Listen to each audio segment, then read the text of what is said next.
కుండలో ఉన్న మట్టి కాదు. ఎందుకని కుండతో తయారు చేస్తూ మట్టితో తయారు చేస్తూ ఉన్నటువంటి కుండ వీడు చెయ్యి అడ్డం పెట్టేటప్పటికి ఇలా కుండ వచ్చేస్తుంది. ఆ చక్రంలో తిప్పుతూ ఉంటాయి. ఆ కుండ మట్టిలోంచి వచ్చిందా మట్టిలోనే ఉందా కాదు. అంతకు ముందు వాడి బుర్రలో ఉంది. ఆ ఉన్న బుర్రలో ఉన్న కుండ ప్రకారం చేయబెట్టారు ఇక్కడ మట్టి మీద. కనుక కుండ ఎక్కడ ఉంటేనో మట్టి నీటికి వచ్చాను.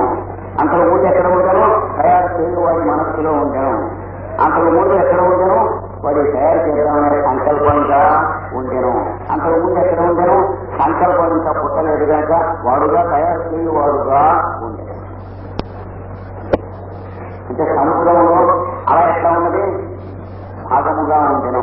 ఎక్కడి నుంచి వస్తుంది సముద్రం నుంచి వస్తూ ఉన్నది. రాకముందు ఎక్కడ ఉంది సముద్రంలో ఉంది. ఎట్లా ఉంది సముద్రంగా ఉంది. సముద్రంగా ఉంటూ ఉన్నది. తర్వాత సముద్రంలో ఉన్నది. తర్వాత సముద్రం నుండి ప్రథమావికి వచ్చే దగ్గర నుంచి ఆ 7 విభక్తులు సముద్రం యొక్క అలా చివరికి సముద్రం నందు సత్వం విభక్తి. కనుక వ్యాకరణ శాస్త్రం పరబ్రహ్మం తెలియజేసేది. వ్యాకరణం అంటే గ్రామర్ కాదు. అది కూడా మనం దీనికోసమే చదువుకోవాలి. వేదాంగములలో ఒకటి. ప్రథమావిభక్తిగా దిగి వస్తారు చెప్పబడినటువంటి పురుషుడు. తస్మాత్ విరాజాయత పంచమీ విభక్తి ద్వారా దిగొస్తారట.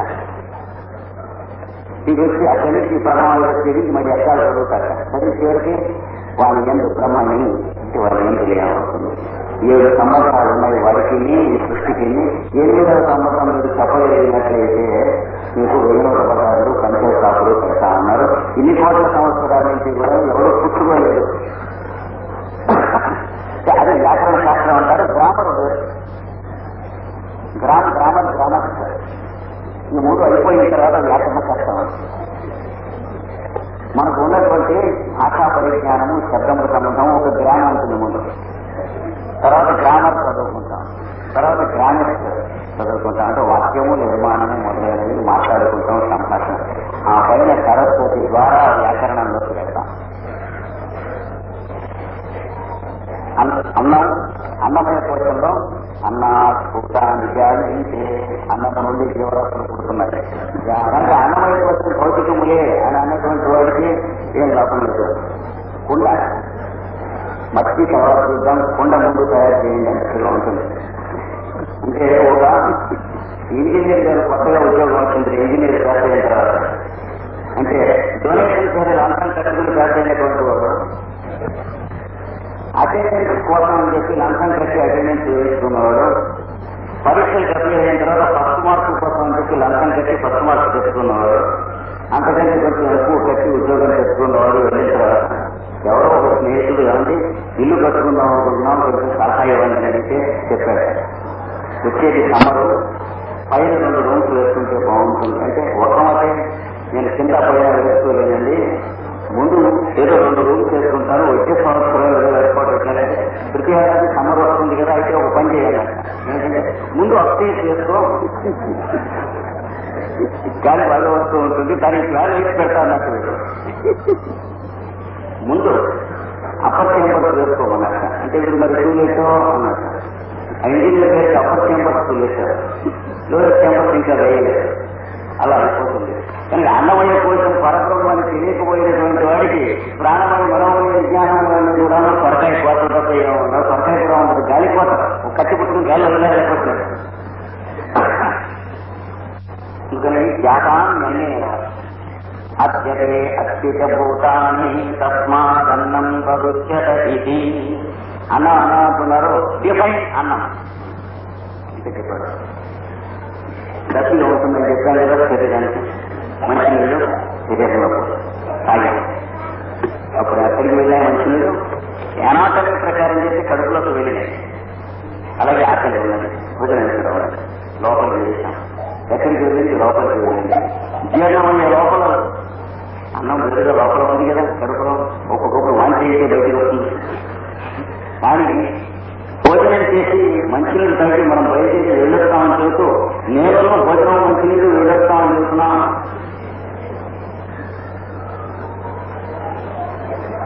బయట శరీరానికి ఉన్నటువంటి చొక్కా కౌంటేషన్ పంచ లాగు వీటి నుంచే నేను నా పంచ వెళ్ళొస్తామని చెప్పలేదు. బూట్లు వేసుకుంటే నేను నా బూట్లు వెళ్ళొస్తామని చెబుతున్నాడా?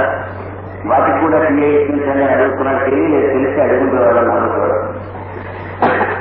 నేను ప్రయాణం చేయడానికి ఉంటాను, ఊరికి ప్రయాణం చేయడానికి ఉంటా, ఫాస్ట్ ప్రయాణం చేయడానికి ఉంటా. కానీ అది శరీరానికి బయట వేసుకున్నా లోపల వేసుకున్నా మనతో పాటుగా లెక్క ఏకవచనమే. ఎవరన్నా నడిపిస్తే ఏమంటారు అని అడుగుతున్నాం. తాను ఎప్పుడు వచ్చారు? వాడు వచ్చాడు. వచ్చినప్పుడు అనేది ఏకవచనమైనా బహువచనం ఉండాలి. ఎందుకంటే వాడి కాళ్ళలో ఉన్న ప్రతి గంటలుగా వచ్చినాయి, వాడి చేతిలో ఉన్న 10,000 వచ్చినాయి, కాలికి ఉన్న 10,000 వచ్చినాయి, శరీరంలో ఉన్న కష్టపతులు వచ్చినాయి, వాడి చిన్న అన్నంలో ఉన్న ప్రతి ముద్దలు వచ్చింది, వాడు తాగినటువంటి నీళ్ళలో ఉన్నటువంటి ప్రతి బిందువు వచ్చింది. ఇంతమంది వస్తే వాడు వచ్చాడు అంటారు.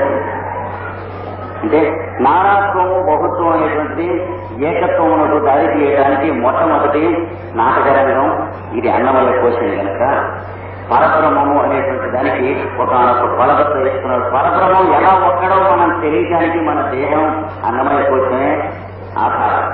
అంటే చేతికి 1, 2, 3, 10 లెక్కెట్టడానికి వెళ్తున్నప్పటికీ కూడా మనం ఒక్కడిగా ఉన్నామని తెలుసుకోవడానికి ఉదాహరణ మన శరీరం ఒక్కటే కానీ ప్రపంచంలో ఇంకోటి లేదు. ఇక్కడ తెలియకపోతే ఇంకెక్కడ తెలియదు. ఇలాగా ఏకత్వమునందు బహుత్వము, బహుత్వమునందు ఏకత్వము అనేటువంటి పరబ్రహ్మ శక్తి యొక్క మొదటి ఫార్ములాను తెలియడానికి అన్నమయ కోశం కనుక ఈ అన్నమయ కోశం చేస్తేనే వర్తిల్లుతున్నాయి జీవరాశులు. చివరికి ఈ అన్నం అనేది ఏం చేస్తుంది? మనం తిన్ననాళ్ళు అన్నం తింటాం, మనం ఊరన్నం తిన్నాం, వంకాయ తిన్నాం, బీరకాయ తిన్నాం, పచ్చడి తిన్నాం, ఊరగాయ తిన్నాం అని అనుకుంటూ ఉంటాం. కానీ బయోకెమిస్ట్రీ ఏం చేస్తున్నాడు? కాల్షియం తిన్నావు, ఫాస్ఫరస్ తిన్నావు, ఐరన్ తిన్నావు, సల్ఫర్ తిన్నావు అని చెబుతున్నాడు. మన శరీరంలో అవే ఉంటాయి. ఏం చేత మనం తింటూ ఉంటే రోజు లోపలికి వచ్చి పని చేయడానికి దూరుతున్నాయి కనుక. అయితే శరీరంలోకి వచ్చి అక్కడ ఉండిపోతాయేమో అని పొరపాటు మనం పడకూడదు. ఉండిపోతే ఈ శరీరం అవసరం బాధేయాల్సి వస్తుంది. ఆ ఒక్క రోజునే ఉండిపోతాయి. వేసవికాలంలో రాజమండ్రి వెళ్ళి చూసినట్లయితే మామిడి పళ్ళ గోడౌన్స్ అని ఉంటాయి. అందులో ఒక్కొక్క గోడౌన్లో ప్రతిరోజు చూస్తే ఒక 10,000 పండ్లు తక్కువ లేకుండా ఉంటాయి. మర్నాడు చూసినా అన్ని పళ్ళే ఉంటాయి, మర్నాడు చూసినా అన్ని పళ్ళే ఉంటాయి. కానీ రోజు మనం చూసేవి అదే పళ్ళు కనుకైతే ఏమవుతాయి? కుళ్ళిపోతాయి, వాళ్ళు వ్యాపారం చేసుకోవచ్చు. మనం చూసినప్పుడల్లా అన్ని పళ్ళ సంఖ్య ఎక్కడ ఉంటాయి. కానీ మళ్ళీ మనం చూడటానికి వెళ్ళేటప్పటికి ఆ పళ్ళు ఎన్ని మాటలు వెళ్ళిపోయి మళ్ళీ పళ్ళు అక్కడ ఏర్పాటు అవుతున్నాయి.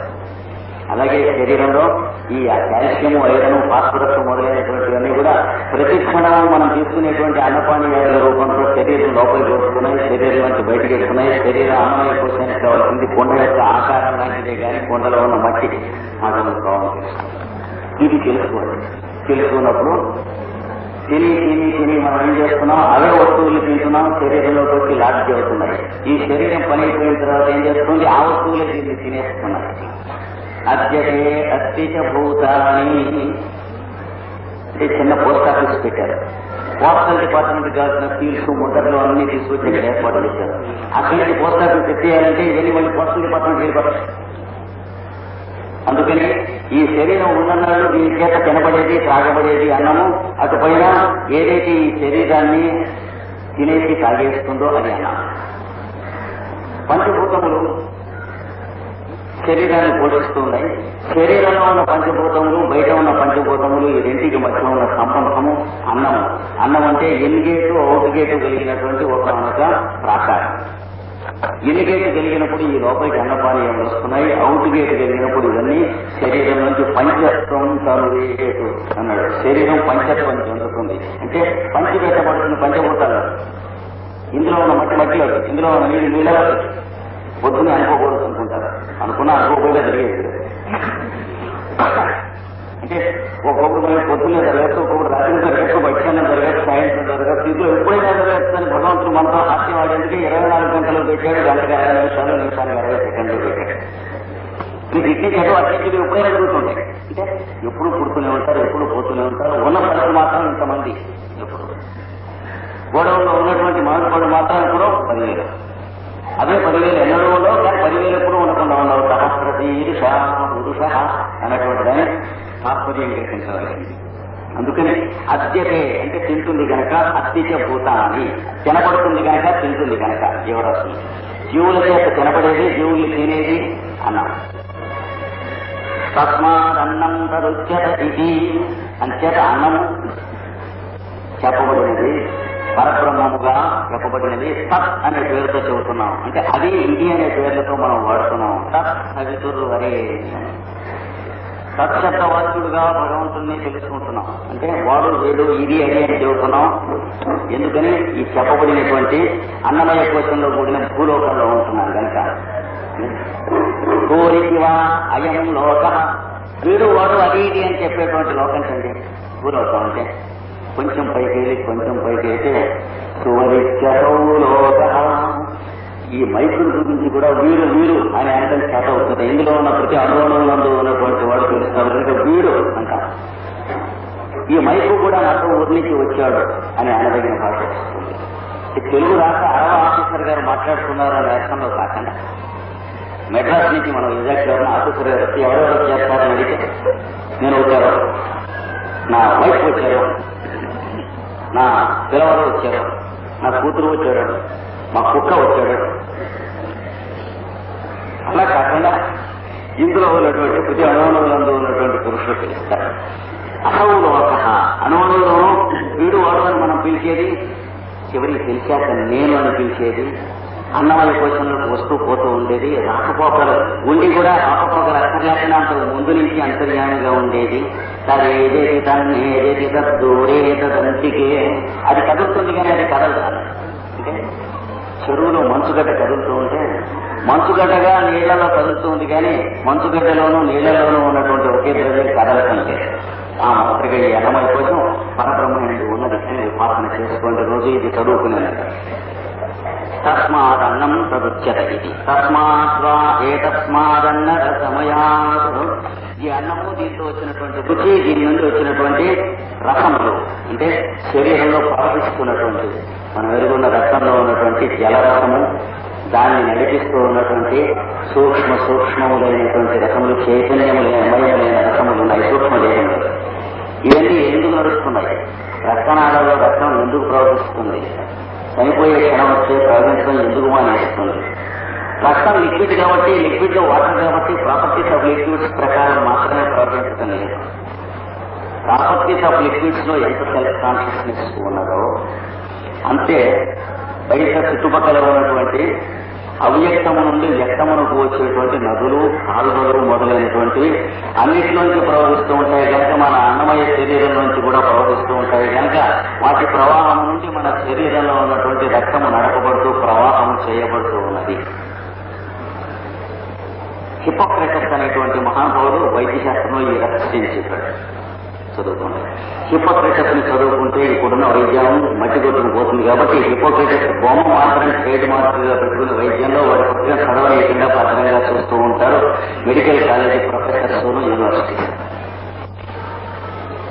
శరీరంలో రక్తం ఎందుకు ప్రవహిస్తూ ఉంటుందంటే చుట్టూ ప్రపంచంలో ఉన్నటువంటి పురుషమయం లేనటువంటి లోకములలో ఉన్న చైతన్య ప్రవాహములు ప్రవహిస్తూ ఉంది. నీ శరీరం కూడా ఒక పేట కనుక ఈ మొత్తం నగరంలో అన్ని పేటలలోంచి రోడ్లు వేయబడినాయి, అన్ని పేటల నుంచి బస్సులు, ట్రాన్లు, సైకిళ్లు, స్కూటర్లు తిరుగుతూ ఉంటాయి కనుక నీ శరీరం అనేటువంటి పేటలోంచి కూడా తిరుగుతూ ఉంటాయి. అది మహారాణిపేట కావచ్చు, మహారాజుపేట కావచ్చు అన్నాడు. ఇది వాడు చెప్పింది. హిపోక్రటస్ అనేటువంటి వాడు డెమెడికా అనేటువంటి పుస్తకంలో ఎక్స్ప్లెయిన్ చేశాడు. కనుక రక్తం ఎందుకు ప్రవహిస్తూ ఉంటుందంటే పని లేక, ఎనాటమీ ప్రకారం అయితే పని లేక కొంతసేపు ప్రవహిస్తుంది, ఒక బతిగా ఉంటాం, కొంచెం ఆగిపోతే ఒక బతిగా ఉంటా ఉంటాం. అది ఎనాటమీ అనే సబ్జెక్ట్. అది కాక దాంట్లో ఇంకొక ఎకానమీ ఇంకో సబ్జెక్ట్ ఉంది, అది కూడా చదువుకో. ఈ విషయంలో ఇప్పుడు ఉన్నటువంటి వైద్య శాస్త్రులంతా ధృతరాష్ట్రులు రాష్ట్రంలో మాత్రం ధరిస్తున్నారు కానీ కళ్ళు లేవు. మెడికల్ అథారిటీ అంటాం. అథారిటీ కోసం ఎడిచేవాళ్ళు అన్నమాట, నాలెడ్జ్ కోసం కాకుండా. అది కాకుండా కొంచెం మళ్ళీ దాంట్లో కూడా బ్రాహ్మణ్యం పుట్టాలంటే జ్ఞానం పుట్టాలి. అద్యతే తస్మాత్ అన్నం తదుచ్యతే తస్మాత్ ఏతస్మాత్ అన్నరసమయాత్ అన్యోంతర ఆత్మ. వీడి లోపలనే ఇంకొకడున్నాడు ఈ అన్నమయ పురుషుల్లో. ఫోటోగ్రాఫ్ తీయించుకుంటే ఎవరి బొమ్మ పడుతుందో వాడు అన్నమయ పురుషుడు. వాటిలో ఇంకోడు వాడి పేరు ప్రాణమయ, ప్రాణమయుడై ఉన్నాడు. ఈ చెయ్యి ఇట్లా ఉన్నది అంటే అన్నమయ. ఈ చెయ్యి ఎందుకు కదులుతూ ఉందంటే నీకు అనాటమీ ఏం చెప్పలేదు, అది ప్రాణమయం అన్నమాట. వాడు ఉన్నాడు. ఈ పురుషుల్లోనే ఆ పురుషుడు కూర్చున్నాడు. అంటే ఒకళ్ళు ఒకరు కూర్చుంటారా? తప్పకుండా కూర్చుంటారు. మన చొక్కాల్లో మనం కూర్చోలే, మన చర్మలో మనం కూర్చోలే, మన అస్థిపంజరంలో మనం కూర్చోలే, మన లోపల ఉన్న మాంసాలలో మనం కూర్చున్నోలే, ఇద్దరు చెరో కుర్చీలో కూర్చుంటాం అనేటువంటిది ఇది పొలిటికల్ వ్యవహారం తప్ప, అంటే ఆబ్జెక్టివిటీ అంటే ఐతరేయము లేక మాయాబద్ధము అయినటువంటి జగత్తుకు సంబంధించింది. కానీ అంతర్యంలో మనం అంతా కూర్చుని ఉంటాం. ఒక హాల్లో అందరూ కూడాను కాన్ఫరెన్స్ చేయడానికి, చేతులు ఎత్తమంటే 2 చేతులు ఎత్తడానికి, సంతకం చేయమంటే 7 ముద్ద వేయడానికి వేరే వేరే కూర్చున్నాం లేదు. అంటే ఒక హైదరాబాద్లోనూ ఢిల్లీలోనూ కూర్చున్నట్టు కూర్చున్నాంలే, సూర్యుల్లోనూ గ్రహములలోనూ భూగోళమునందు అణువులందు కూర్చుని ఉన్నాం. ఆ కూర్చుంటాం అనేది పొలిటికల్ కాదు, స్పిరిచువల్ అని తెలియాలి. అందుకని వాటి మధ్య వచ్చేది ఏకత్వము, యోగము తప్ప ఐకమత్యము, పార్టీలు, వర్గములు మొదలైనటువంటి చెరపురుగుల యొక్క పని మాత్రము కాదని తెలుసుకోవాలి. ఏకత్వం అంటే ఏకత్వం అనుపశ్యత అంటే మనందరం ఒకటిగా ఉందామని సంతకం పెట్టి తర్వాత కొట్టుకుంటాం కాదు. ఒక పువ్వు రేఖలన్నీ విడిపోయి ఉంటే అదనే ఒక పుల్లకి చుట్టితే అది పువ్వు అవ్వదు. పువ్వు నందు రేఖలన్నీ ఏకత్వం చెంది ఉంటాయి, ఇది తెలుసుకోవాలి. పొలిటికల్ పువ్వు వేరు, సృష్టిలో ఉన్నటువంటి స్పిరిచువల్ అంటే పరబ్రహ్మనందు ఉన్నటువంటి పుష్పం వేరు. రేఖలన్నీ మళ్ళీ పుల్లకి కట్టి దీన్ని పువ్వుగా మనం చేద్దామండి అంటే ఒక పార్టీగా మనంతా పారణాలుగా ఉన్నట్టు. ఆ పువ్వు రేఖలో చెరపురుగులాగా ఇంకో 4 వేరే పార్టీగా తయారవుతారు. కానీ మార్గం అది కాదు సుమా. మార్గం ఏంటంటే సృష్టిలో ఉన్న ఏకత్వాన్ని ఉపాసించండి, మీరందరూ దాంట్లో రేఖలలాగా ఉంటారు అని చెప్పడం కోసం ఇది చెప్పారు. తస్మాత్ అన్నం తదుచ్యతే, దాంట్లో అన్యోంతర ఆత్మ ప్రాణమయ. ఈ అన్నమయ కోశంలో ప్రాణమయ కోశం ఉన్నది. కోశాలంటే అరల్లాగా అర్థం చేసుకోకండి. అన్నమయుడు ఒకడున్నాడు, ప్రాణమయుడు ఒకడున్నాడు. ఇవన్నీ మీరంటే మీరు అనుకుంటున్నటువంటి ఒక్కళ్ళే కాకుండా మీరుగా ఉన్నటువంటి అనేక తేజోమయం లేనటువంటి మూర్తులు ఉన్నారు తెలుసుకోండి. నేను అంత గొప్పవాడినా అంటే తప్పకుండా. అదే నువ్వు నీ తాలూకు కాదని తెలియదు నుంచి, నువ్వంటే ఏదో నీ తాలూకు అనుకుంటున్నావు కనుక కెట్టమచ్చలు వెంకటప్పయ్య, వెంకయ్య, సుబ్బయ్య అని అనుకుంటున్నావు. నువ్వు నీ తాలూకు కాదని తెలిస్తే గుండె వేలు చేస్తావు కనుక అది తెలిసే వరకు, ఆ దృఢత్వం వచ్చే వరకు బ్రహ్మజ్ఞానం కలగకుండా ప్రకృతి ఎక్కబెట్టింది. తేనీక పూర్ణ, వాటితో వీడు నిండి ఉన్నాడు. అంటే ఈ నీ పేరుతో నువ్వు చెప్పుకుంటున్నవాడు ఈ ప్రాణమయ కోశంతో కూడా నిండి ఉన్నాడు. ఎలా అయితే అన్నమయ కోశంతో నిండి ఉన్నాడని చెప్పాము. అన్నమయ కోశం ద్రవ్యం, ప్రాణమయ కోశం శక్తి. ఎలక్ట్రిసిటీ డిపార్ట్మెంట్ వైర్ చేస్తున్నారు అంటే అది అన్నమయ కోశం. ఆ వైర్స్ నుంచి ఎలక్ట్రిసిటీ ఫ్లో అవుతూ ఉంటుంది అంటే ప్రాణమయ కోశం. ఈ రెండింటికి సమన్వయం మొట్టమొదటిగా ఏర్పాటు చేసుకోకపోతే మనం ఇండియన్ ఎలక్ట్రిసిటీ డిపార్ట్మెంట్ ఎలా ఉంటుందో అలాగే ఉంటుంది. ప్రాణమయ కోశంలో ఉన్నటువంటి వాడు ఈయన ఏష పూర్ణ, ఈ శరీరం అంతా వాడే నిండి ఉన్నాడు. సవా ఏష పురుష విధ, వాడు కూడా ఈ పురుషుడి యొక్క విధంలోనే ఉన్నాడు. నువ్వు ఫోటో తీయించుకుంటూ ఉంటే ఏ రూపం వస్తుందో ఆ రూపంలోనే లోపలే ఉన్నాడు వాడు. తస్య పురుష విధతాం అన్వయం పురుష విధ అను అయం పురుష విధ. ఇదంతా కూడా అనుసరించే పురుష విధముగానే ఉంది. అంటే ఆ పురుషుడి యొక్క ఒక రూపం ఉంటే దాన్ని అనుసరించి నీ పురుషుడి రూపం వచ్చింది, దాన్ని అనుసరించి నీ అన్నమయ కోశం యొక్క రూపం వచ్చింది, దాన్ని అనుసరించి నీ ప్రాణమయ రూపం కోసం రూపం వస్తూ ఉన్నది. సత్య ప్రాణ ఏవ శిర, వాడికి తలకాయ ఉన్నది. నీ అన్నమయ కోశానికి అయం దక్షిణ పక్ష అన్నాడు, అయం శిర. నీకు శిరస్సు ఉన్నట్టు వాడికి ప్రాణమే శిరస్సు. వ్యానో దక్షిణ పక్ష, వాడికి వ్యానం అనేటువంటి కుడి ప్రక్కన. అపాన ఉత్తర పక్ష, అపానం ఎడం ప్రక్కన. అంటే తూర్పు వైపు తిరిగి నిల్చుంటే కుడి చేతి పక్క దక్షిణ ఉంటుంది, ఎడం చేతి పక్కన ఉత్తరం ఉంటుంది. ఇది ఇందాక చెప్పుకున్నాను నిన్న. దాన్ని తర్వాత కోశంలో చెబుతున్నాడు. శరీరంలో ప్రాణాపానములు, యానము అనేవి 3 ప్రాణముల యొక్క ప్రతిష్ట ఇక్కడ మనం చేస్తున్నాడు. శ్వాస లోపలికి పీల్చుకుంటాం, ఏ శక్తి వల్ల జరుగుతూ ఉన్నదో దాన్ని ప్రాణం అని అంటారు. శ్వాస బయటికి మనం విడవలసి రావటం ఏ శక్తి వల్ల జరుగుతున్నదో దాన్ని అపానం అంటారు. ప్రాణం మనం పీల్చుకోవలసినటువంటి అవసరం ఉంది కనుక పీల్చుకుంటున్నాను కానీ, ప్రాణం శ్వాస బయటికి విడవలసినటువంటి అవసరం ఉంది కనుక విడుస్తున్నాను కానీ, బాబు నీ ప్రాణం నిలవాలంటే నీ శ్వాస నువ్వు పీల్చుకో అంటే మనం పీల్చుకోం, ఈతనిచ్చినా పీల్చుకోం. అంతకంటే ఇంపార్టెంట్ గా ఉన్న పనులు ఉన్నాయని అనుకుని దాని గురించి ఆలోచిస్తూ కింద పెట్టిపోతాం, ప్రాణం పీల్చుకుంటాం. మన భగవంతుడు ఒక ప్రాక్టికల్ జోక్ మన మీద వేసాడు అనుకోండి, 24 గంటల పాటు ఎవరి శ్వాస వారు పీల్చుకుని విడవలను ఆ పైన మళ్ళీ మేము టేకప్ చేస్తాం దేవతలు అంతా. ఒక 24 hours మాకు రెస్ట్ కావాలి, ఇన్ని కోట్ల సంవత్సరాల నుంచి మేము మీకు చేస్తున్నాం కనుక అని ఒక ఎగతాళి కానీ సరసమాక్షం కానీ చేశాడు అనుకోండి. ఆ 24 hours లో మన శ్వాస మనం పీల్చుకోవాలంటే ఏం చేస్తాం? పొద్దున్నే లేచి శ్వాస పీల్చుకుంటాం. మొదటి ఇంట్లోకి ఎవరో అని టెలిఫోన్ తన శ్వాసతోనే చేస్తారు. చేస్తే మనం ఇటు హలో అని మన శ్వాసతోనే అంటాం. అంటే ఇవాళ కోర్టులో వాయిదా ఉంది గుర్తుందా అని వాడు అంటాడు. ఇద్దరు మనసు వాయిదా మీదకి వెళ్ళి శ్వాస పెంచుకుంటాం మానేస్తుంది కనుక ఇద్దరు టెలిఫోన్ దగ్గర కింద చేస్తారు. కనుక ప్రాణం ఉచ్ఛ్వాస నిశ్వాసాలు మనకే పీల్పింపబడుతున్నవి. అంటే ఒక విధవలా పిల్లలు చచ్చిపోతారు అని మనలో పీల్పించేటువంటి వాళ్ళని పెట్టి వాళ్ళు పీలిపిస్తూ ఉంటే మనం బతుకుతుంటూ గర్విస్తున్నాం. ప్రాణం అంటే శ్వాసను లోపలికి పీల్చేట్టుగా ఏర్పాటు చేసేసి, అలాగే ఎవరన్నా ఏమన్నా ఇస్తే పుచ్చుకునేట్టుగా శక్తి, ఎవరన్నా ఏమన్నా చెబితే వినేట్టుగా స్వీకరించేట్టుగా ఉన్న శక్తి. అపానం అంటే శ్వాసను బయటికి విడిచేటువంటి శక్తి, శరీరంలోంచి మలమూత్రాలను విడిచేటువంటి శక్తి, లేదా మనం ఎవరికైనా ఏమన్నా యుద్ధాలను సద్బుద్ధి కలిగించేటువంటి శక్తి, మనలో ఉద్దేశాలు ఏమన్నా ఉంటే బయటికి చెప్పేటువంటి శక్తి. నోట్లో నౌకల్లో అంటే కాల్షియం, ఈ కాల్షియం ఆ కాల్షియంలో చాలా గంటేసుకున్నప్పుడు గుర్తు పెట్టుకుంటుండగా దాటదు. ఎందుకని ఒక ప్రహరీ గోడ కట్టి ఉంచారు. రక్తంలో ఉన్నటువంటి ఐరను మనం ఎనక కుర్చీలో కూర్చుంటే ఆ కుర్చీలోకి వెళ్ళే దాన్ని వెళ్ళిపోతుంది.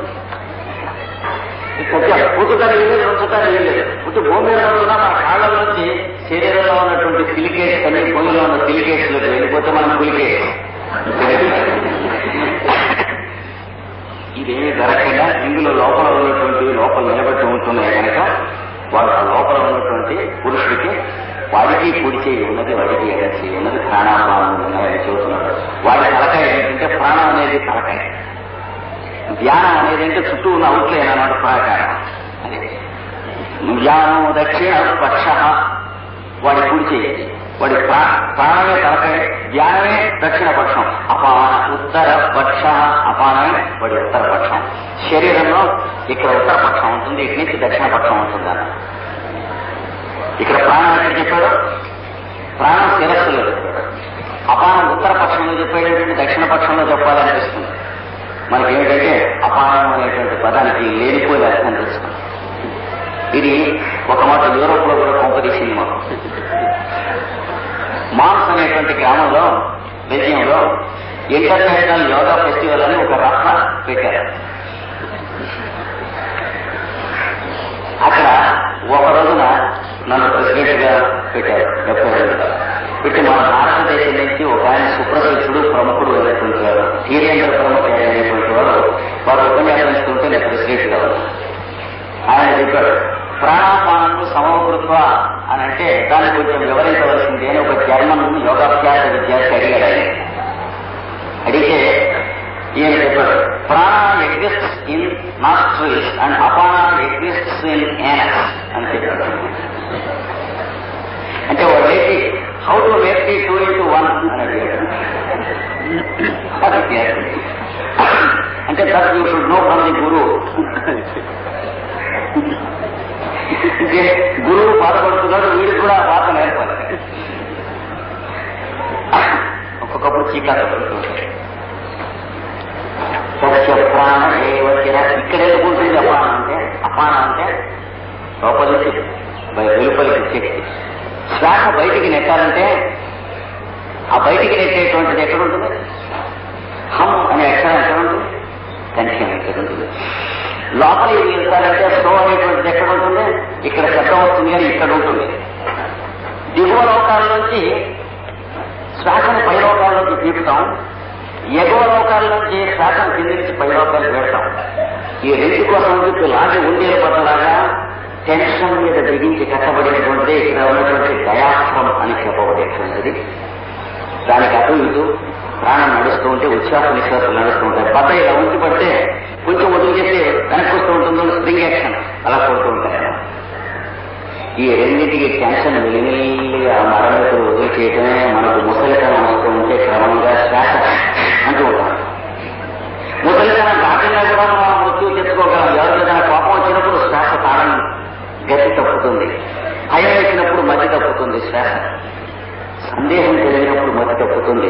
ఈర్ష్యాసూయ మతమాశ్చర్యాదులు అనేటువంటి హెడ్డింగులలో ఉన్నటువంటి ఏ సబ్ హెడ్డింగ్ కింద మనం ప్రవర్తించినా ఉచ్ఛ్వాస నిశ్వాసం గతి తప్పి మతి తప్పుతుంది.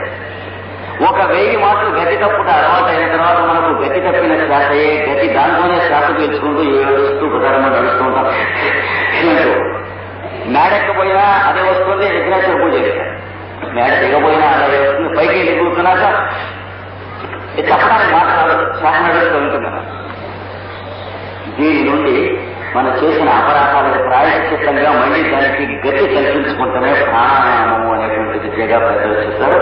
అది దేశ ప్రాణాయామం అనే పేరుతో బెరడా బిగించుకుంటూ ఉంటాం. ఇలా అది ఈరోజు చెప్తాను. ప్రాణాయామం ఏదో ఇది ప్రాణాయామం కాదని. ఉచ్ఛ్వాస నిశ్వాసాలు సమానమైనటువంటి గతిలో రావాలంటే మనస్సు సమానమైన గతిలో ఉండాలి.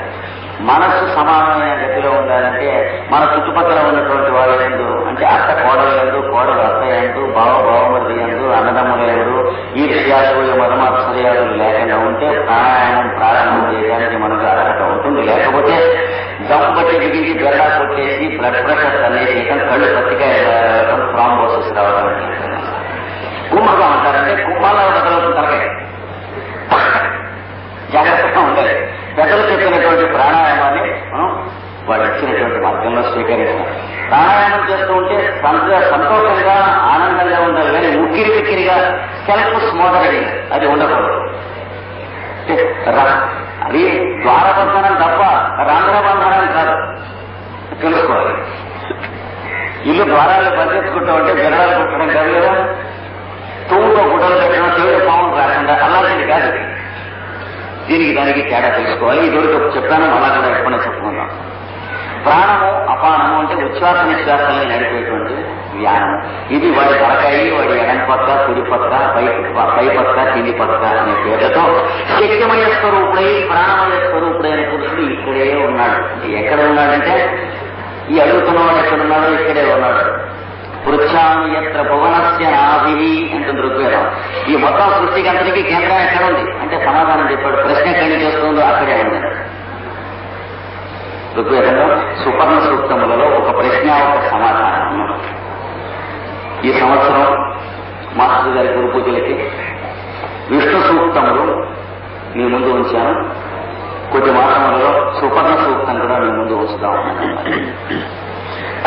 అందరూ వాడు వేశారు ప్రశ్న, ఈ లోకానికి సెంటర్ ఎక్కడ?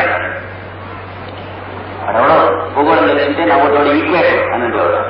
సెంటర్ ఈక్వేటర్ సెంటర్ కాదు, ఈక్వేటర్ ఈక్వల్ అన్నారు సిరీస్ గారు. ఈక్వేటర్ ఈక్వల్ వేరే, ఈక్వేటర్ సెంటర్. ఇంకా కొంచెం కనుక ప్రయోజనమై సమర్థులై బతకడానికి కారణమైనటువంటి వాడిని అడిగితే ప్రశ్న సమాధానం ఏం చేస్తాడు? ఈ లోకానికి సెంటర్ ఎక్కడంటే నా బొడ్డు ఏం చేస్తాడు? వాడు బొడ్డు సెంటర్, బొడ్డు సెంటర్ బొడ్డు. కానీ నిజమైనటువంటి సెంటర్ భవనానికి ఎక్కడ ఉందంటే ఎవరెక్కడ పుట్టి అక్కడి నుంచి చూస్తూ ఉంటే వాడు మొత్తం లోకానికి సెంటర్ గా పనిచేస్తున్నాడు. ఎన్ని సెంటర్లు ఉంటాయండి? ఎంతమంది ఉంటే అన్ని సెంటర్లు ఉంటాయి. వాడొక్కడు ఉంటే ఒకే సెంటర్ ఉంటుంది. ఇది మనం దుఃఖంలో తెలుసుకోవాల్సింది. ఎంతమంది జాగ్రత్త క్లాసులో స్టూడెంట్స్ ఉంటే అన్ని కాంపస్లు ఉంటాయి వాడి దగ్గర, అన్ని సర్కిల్స్ కొట్టవచ్చు. ప్రతి సర్కిల్కి వాడు పెట్టుకున్న సెంటర్ ఉంటుంది వాడి పుస్తకం కదా. అది లేకపోతే ఆ హాల్ మొత్తానికి పాఠం చదువుతుంటే జాగ్రత్త చెప్పే మ్యాథ్స్ సెంటర్, స్టూడెంట్స్ అందరూ సర్కంఫరెన్స్, వాళ్ళు వీళ్ళు కూడా కళ్ళు మూసుకుని కూర్చుంటే ఆ రూమ్ కి జామెట్రికల్ సెంటర్ ఒకటి ఉంటుంది. అదొకటి ఇలా తెలుసుకోవాలి. బ్రహ్మవిద్య దగ్గరికి వెళ్ళాలంటే దీంట్లో ప్రాణ జ్ఞానం అపానం. ప్రాణం అంటే ఉచ్ఛ్వాస శ్వాస లోపలికి తీసుకునేది, ఆనపానీయాన్ని లోపలికి తీసుకునేది. అపానం అంటే వీటన్నిటినీ మళ్ళీ మన శరీరం వదిలిపెట్టేటప్పుడు వీటిలోకి వాటిలో తీసేది. జ్ఞానం అంటే చుట్టుపక్కల ఉన్న పంచభూతాలకి ఇందులో ఉన్న పంచభూతాలకి మధ్యన ప్రాకారం కట్టినటువంటి గోడ. లోపల నుంచి పంచభూతములో పంచ ప్రాణములలో ఉన్నటువంటి ఒక ప్రాణము వాయు స్వరూపమై ఈ శరీరానికి సర్ఫేస్ అనేటువంటిది, టెన్షన్ అనేటువంటిది, ఎపిడర్మిస్ అనేది ఉండి మిగిలిన చుట్టుపక్కల గాలిలోకి ఇందులో ఉన్న కణములు అణువులు చెదిరిపోకుండా పట్టి ఉంచినటువంటి దాన్ని జ్ఞానము అని చెప్పి ప్రజలు చెప్తారు. ఇది ఒకటి. ఇవన్నీ ఉంది. ఆకాశ ఆత్మ, వీడికి ఆత్మ ఏముంది? ఆకాశమే ఇందాక చెప్పాం. పరబ్రహ్మం అనేటువంటి వాడికి ఆకాశ శరీరం, వీడికి శరీరం ఆకాశం. ఆత్మ అంటే మనం వేదాంతంలో చెప్పుకునేటువంటి అర్థం కాదని కూడా వేదంలో చెప్పుకునే